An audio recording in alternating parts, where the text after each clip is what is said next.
ಇದು colours of culture ಚಾನೆಲ್ನ ಕೊಡುಗೆ. ಸಬ್ಸ್ಕ್ರೈಬ್ ಮಾಡಿ, ನಮ್ಮನ್ನು ಬೆಂಬಲಿಸಿ.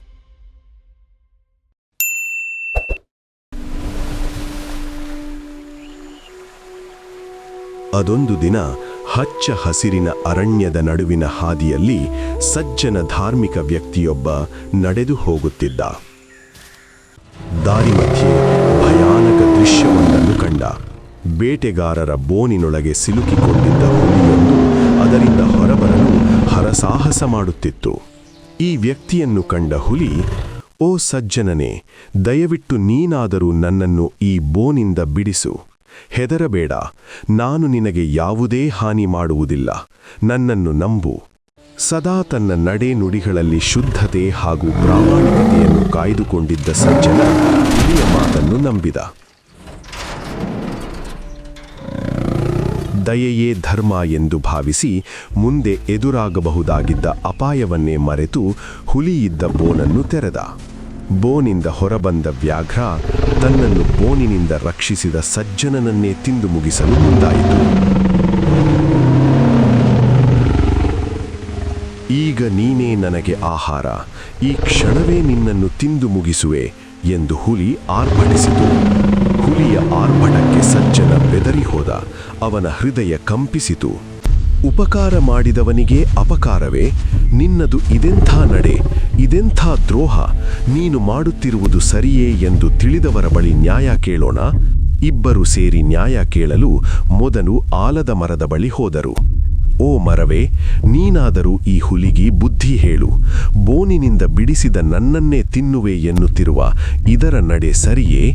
"ನೀವು ಮನುಷ್ಯರು ಅತ್ಯಂತ ಕೃತಜ್ಞರು. ನಾವು ನಿಮಗೆ ನೆರಳು, ತಿನ್ನಲು ಹಣ್ಣುಗಳನ್ನು ನೀಡುತ್ತೇವೆ. ಆದರೂ ನೀವು ನಮ್ಮನ್ನು ನಿರ್ದಯವಾಗಿ ಕಡಿದು ಹಾಕುತ್ತೀರಿ." ಮರದಿಂದ ನ್ಯಾಯ ಸಿಗುವುದಿಲ್ಲ ಎಂದು ತಿಳಿದ ಸಜ್ಜನ ನ್ಯಾಯ ಕೇಳಲು ಅಲ್ಲೇ ಇದ್ದ ಹಸುವಿನ ಬಳಿ ತೆರಳಿದ. "ಓ ಹಸುವೆ, ನೀನಾದ್ರೂ ನನಗೆ ನ್ಯಾಯ ಕೊಡಿಸು. ಈ ಹುಲಿಯಿಂದ ರಕ್ಷಿಸು." "ನಾವು ನಿಮಗೆ ಜೀವನ ಪೂರ್ತಿ ಹಾಲು ನೀಡ್ತೇವೆ, ಕಷ್ಟಪಟ್ಟು ಹೊಲದಲ್ಲಿ ದುಡಿತೇವೆ. ಆದರೂ ವಯಸ್ಸಾದ ಮೇಲೆ ನಮ್ಮನ್ನ ನಿರ್ಲಕ್ಷಿಸ್ತೀರಿ. ನಮ್ಮ ಮೇಲೆ ನಿಮಗೆ ದಯೆ ಎಂಬುದೇ ಇಲ್ಲ." ಅದೇ ವೇಳೆಗೆ ಅಲ್ಲಿಗೆ ಬಂದ ಬುದ್ಧಿವಂತ ನರಿಯೊಂದು ಕುತೂಹಲ ತಾಳದೆ ಅವರೆಡೆಗೆ ಹೋಯಿತು.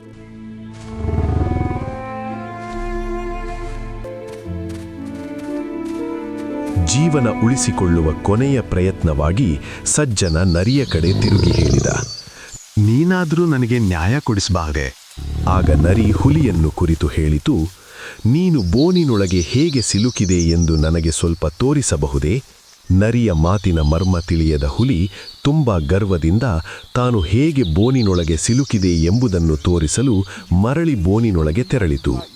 ತಕ್ಷಣವೇ ಆ ಸಜ್ಜನ ಬೋನಿನ ಬಾಗಿಲು ಮುಚ್ಚಿಬಿಟ್ಟ. ಹುಲಿಯ ಕಡೆ ತಿರುಗಿ, "ಇದೇ ನೀನಿರಬೇಕಾದ ಸೂಕ್ತ ಜಾಗ" ಎಂದಿತು ನರಿ.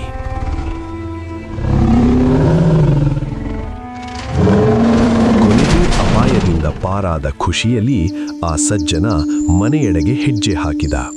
ಕರುಣೆ ಒಳ್ಳೆಯದೇ, ಆದರೆ ವಿವೇಕವಿಲ್ಲದ ಕರುಣೆ ಅತ್ಯಂತ ಅಪಾಯಕಾರಿ.